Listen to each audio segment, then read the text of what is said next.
वार्षिक के पेपर के लिए कक्षा 10वीं के हिंदी विषय के कुछ इंपॉर्टेंट प्रश्न आपको बताएंगे, इन्हें आप ज़रूर पढ़ के जाइए। और आपको ये बता दें कि रियल पेपर कहीं भी उपलब्ध नहीं है, रियल पेपर के भरोसे आपको नहीं रहना है, आपको अपनी तैयारी खुद से करनी है। जो भी इंपॉर्टेंट क्वेश्चन बताए जा रहे हैं इनको तैयार कर लीजिए, पढ़ लीजिए और अपनी तैयारी करिए। तो यहाँ पे देखिए प्रश्न है, रीतिकाल को श्रृंगार काल क्यों कहा जाता है? रीतिकालीन किसी एक कवि का नाम लिखिए। रीतिकाल को श्रृंगार काल क्यों कहते हैं ये पढ़ लेना है। नई कविता की 2 विशेषताएं पढ़ के जाइए।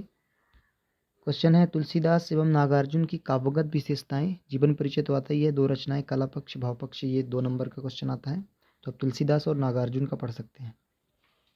गोपियों ने उद्धव से योग की शिक्षा कैसे लोगों को देने की बात कही है, ये भी इंपॉर्टेंट प्रश्न है, कई बार आ चुका है, इसलिए इसको भी पढ़ लेना है आपको। राम लक्ष्मण परशुराम संवाद पाठ के आधार पर राम के स्वभाव की 2 विशेषताएं। फागुन में ऐसा क्या होता है जो बाकी ऋतुओं से भिन्न होता है, ये भी महत्वपूर्ण प्रश्न है। कवि नागार्जुन के अनुसार फसल क्या है, ये पढ़ लेना है। अगला क्वेश्चन है, खंड काव्य की कोई 2 विशेषताएं लिखिए, जिसको तैयार कर लीजिए। स्थायी भाव एवं संचारी भाव में अंतर, 2 अंतर। चौपाई छंद की परिभाषा उदाहरण सहित लिखिए। अगला क्वेश्चन है, अतिशयोक्ति अलंकार की परिभाषा उदाहरण सहित लिखिए, इसको भी तैयार कर लेना है। आचार्य रामचंद्र शुक्ल के अनुसार निबंध की परिभाषा लिखते हुए आपके पाठ्यक्रम में सम्मिलित कृति का नाम लिखना है। कहानी उपन्यास में अंतर पढ़ लेना है। अगला क्वेश्चन है, स्वयं प्रकाश एवं मन्नू भंडारी की साहित्यिक विशेषताएं निम्नलिखित बिंदुओं के आधार पर लिखना है।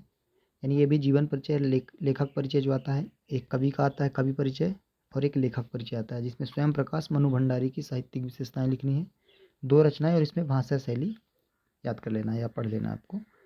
सेनानी न होते हुए भी चश्मे के लोग कैप्टन क्यों कहते थे, इसको तैयार कर लीजिए।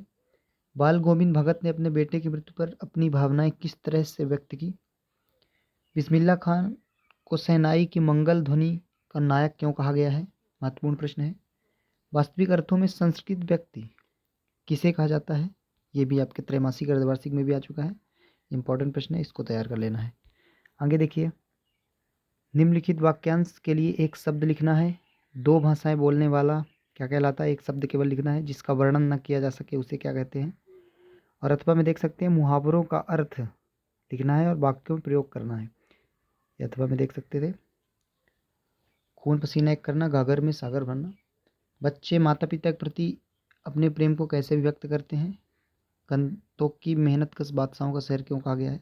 और एक संदर्भ प्रसंग व्याख्या, एक कवि का यानी आपके पद्य खंड से आता है, जो कवि की रचना होती है उससे, तो उसमें आपको कवि का नाम लिखना होता है कि किसकी रचना है, और फिर प्रसंग लिखना होता है और भावार्थ लिखना होता है।